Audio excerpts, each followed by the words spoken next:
அன்பர்கள் அனைவருக்கும் வணக்கம். நான் உங்கள் சித்தர்தாசன்.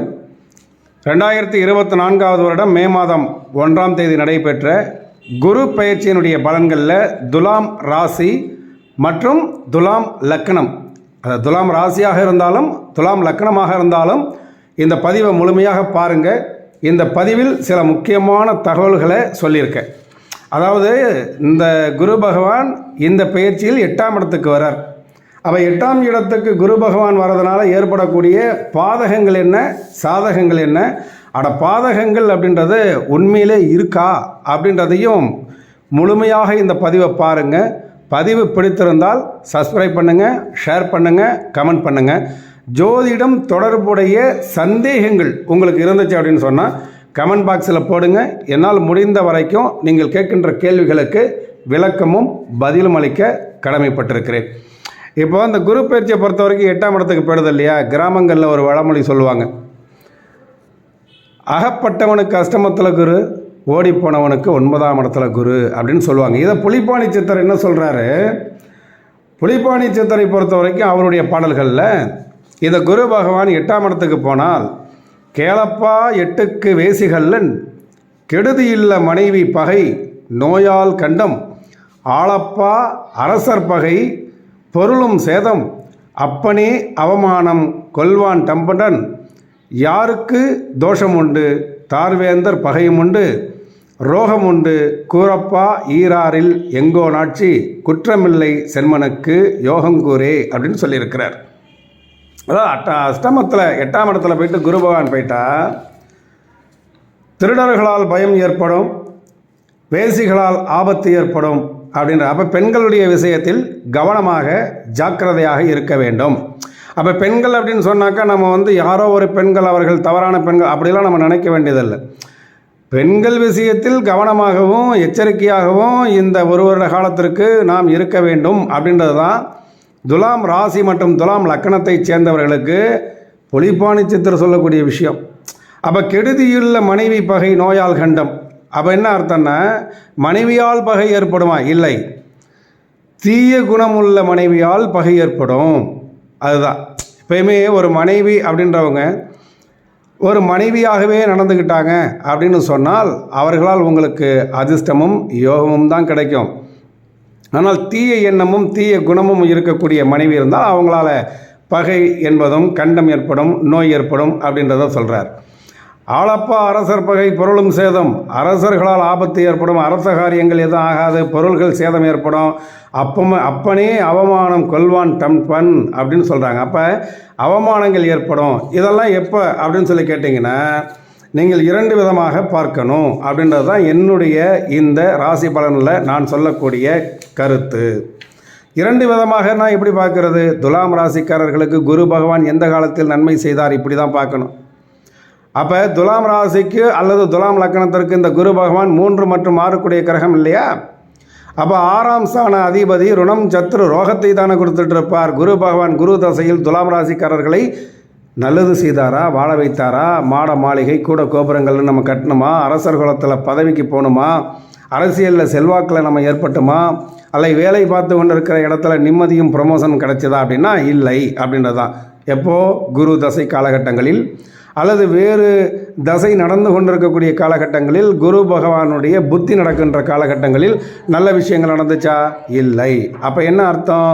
இந்த குரு பகவான் 3 மற்றும் 6ஆம் இடத்திற்கு உண்டான குரு பகவான் 8ஆம் இடத்துல போயிட்டு மறைகிறார்.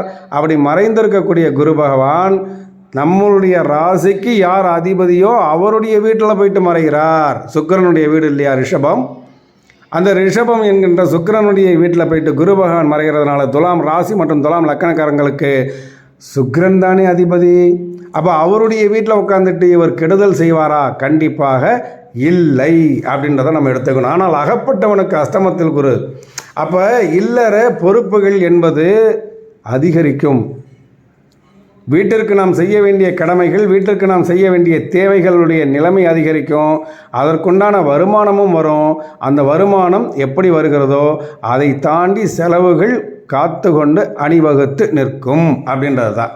சரி, இந்த குரு பகவான் என்ன பண்ணுறார்? தன்னுடைய 5ஆம் பார்வையால் 12ஆம் இடத்தை போயிட்டு பார்க்கிறாரா?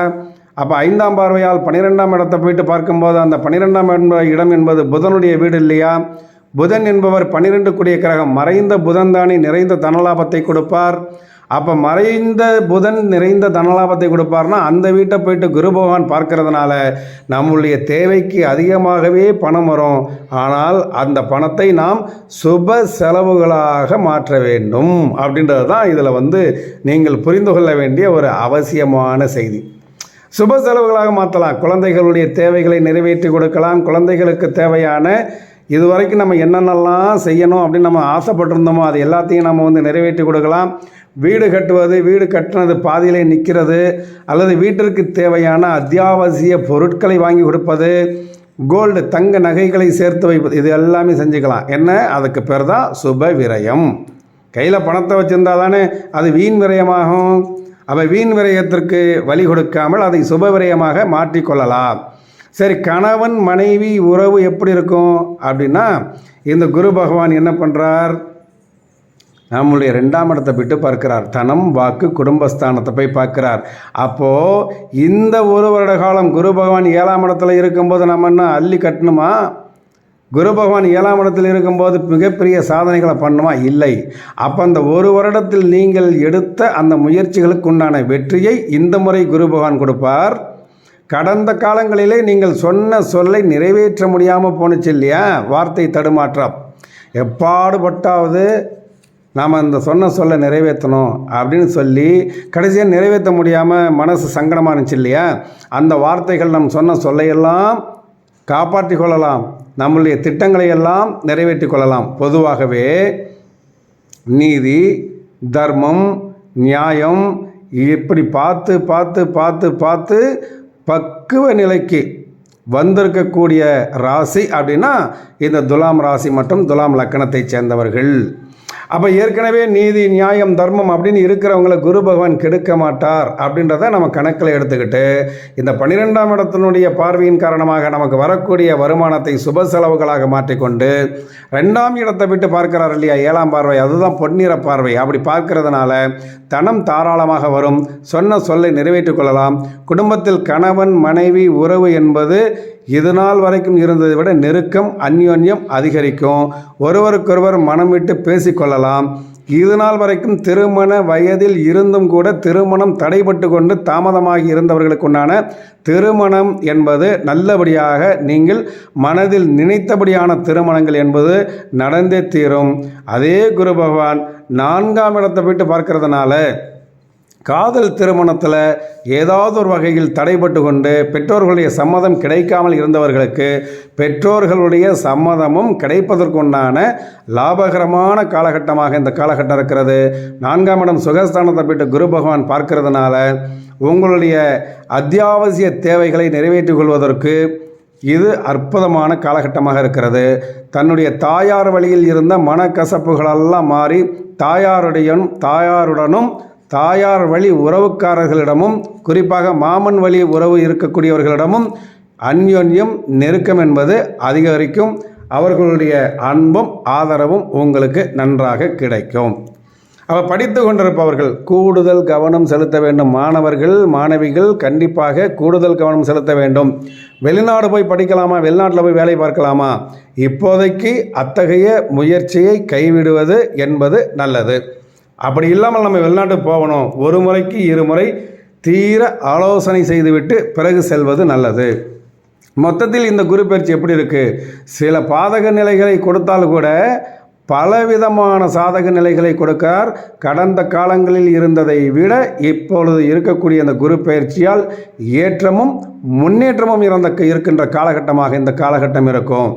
சரி, இதற்கென்று என்றாவது பரிகாரங்கள் ஏதாவது நம்ம செய்யலாமா அப்படின்னா, பரிகாரங்களை பொறுத்த வரைக்கும் ஸ்ரீரங்கம் இருக்குது இல்லையா? திருச்சி பக்கத்தில் இருக்கக்கூடிய ஸ்ரீரங்கம், அங்கே இருக்கக்கூடிய ராமானுஜரை வழிபடுவது என்பது மிக அற்புதமான பரிகாரமாக உங்களுக்கு அமையும். நான் திருச்சி ஸ்ரீரங்கத்துக்கு போக முடியல, அங்கே இருக்கக்கூடிய ராமானுஜரை வழிபட முடியல, வேறு என்னங்க பண்ணலாம்? ஜீவ சமாதியில் இருக்கக்கூடிய சித்தர்களுடைய வழிபாடு, அதுவும் குறிப்பாக நமது ஊருக்கு அருகில் இருக்கக்கூடிய சித்தர்களுடைய வழிபாடு, அதையும் தாண்டி பெருமாளுடைய வழிபாடு உங்களுக்கு பல மடங்கு யோகத்தை கொடுக்கும். சரி, இந்த காலகட்டங்களில் வேறு என்னவெல்லாம் செய்யலாம்? அடுத்தவர்களுக்காக வரிந்து கட்டி போராட வேண்டாம். கட்ட பஞ்சாயத்து பண்ண போகிறேன் என்ற பேரில் அடுத்தவங்களுக்காக ஜாமீன் போட வேண்டாம், வக்காலத்து வாங்க வேண்டாம், யாருக்கும் நம்பி கடன் கொடுக்க வேண்டாம். அலுவலகத்தில் உங்களுடைய பணியை நீங்களே செய்வது நல்லது. மிகப்பெரிய பொறுப்புகளை மற்றவர்களிடத்தில் நம்பி ஒப்படைக்க வேண்டாம். குடும்பத்தினரிடம் மனம் விட்டு பேசுங்கள். ஒருவருக்கொருவர் விட்டு கொடுத்து செல்லுங்கள். குழந்தைகளுடைய பேச்சுக்கு மதிப்பு கொடுங்கள். குழந்தைகளுடைய தேவைகளை நிறைவேற்றுவதற்குண்டான அற்புதமான யோகமான காலகட்டமாக இருக்கிறது. பதிவை முழுமையாக பாருங்கள். பதிவு உங்களுக்கு பிடித்திருந்தால் ஷேர் பண்ணுங்கள், லைக் பண்ணுங்கள், கமெண்ட் பண்ணுங்கள், சப்ஸ்கிரைப் பண்ணுங்கள். மீண்டும் வேறொரு பதிவில் சந்திப்போம். வணக்கம்.